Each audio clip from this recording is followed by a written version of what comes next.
Masakit ba? Kung noon ka pa sana bumitaw, hindi mo na sana dadanasin ang lahat ng ito. Ngumiti si Magda kay Stella. Please, leave me alone. Kulang na sa lakas ang pagtataboy ni Stella kay Magda. Talagang nangihina na siya at ayaw na niyang makipag-argumento pa dito. Bago umalis si Magda ay nirapan niya muna ang babae at tumalikod bago sinundan sina Sophie. Tama na madras na lamang siya ng mga magkapatid. Pero mahal siya ng mga ito, lalo na si Sophie.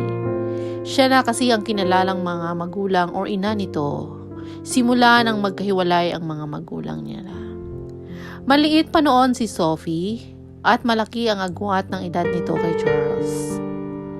Patay na ang asawa ng ama ng magkapatid. Ang naiwan na lang ang kanilang ama na mahina at matanda na rin. Mabagal na humakbang si Stella palabas sa kusina ng walang ng tao. Sapo ang tiyan at kinakabahan siya sa kakaibang nadarama ngayon. Wala siyang maasahan ngayon kundi ang sarili lamang. Ayaw niyang magkaroon ng malalang sakit. Tama na ang puso lang ang sumasakit dahil sa pagmamahal. Dinukot niya ang cellphone at may tinawagan. Napangiti si Magda nang makita niyang umalis si Stella, pero pinasundan niya ito sa kanilang kasambahay. Kuya, ayos ka lang ba?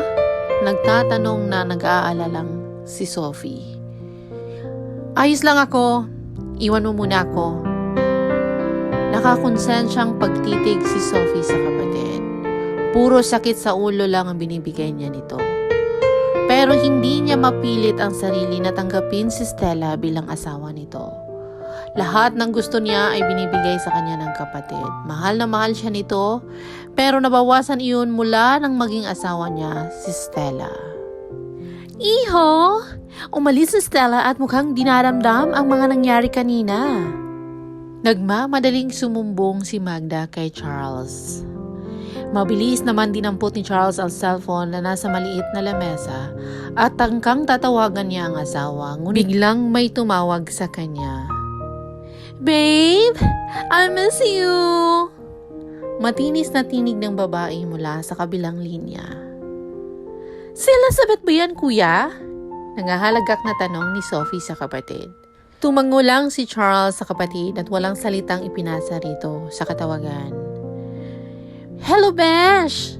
Halos talon sa tuwa si Sophie at excited na makausap ang kaibigan. Nasaan ang kuya mo? Napalabi si Sophie at hindi siya binati ng kaibigan. Naku naman, nakasama mo lang si kuya kagabi, mukhang hindi mo na ako kilala agad. Nagtatampo niyang sumbat sa kaibigan. Napangiti na lang si Elizabeth at pinagtatawanan ang mga nangyayari.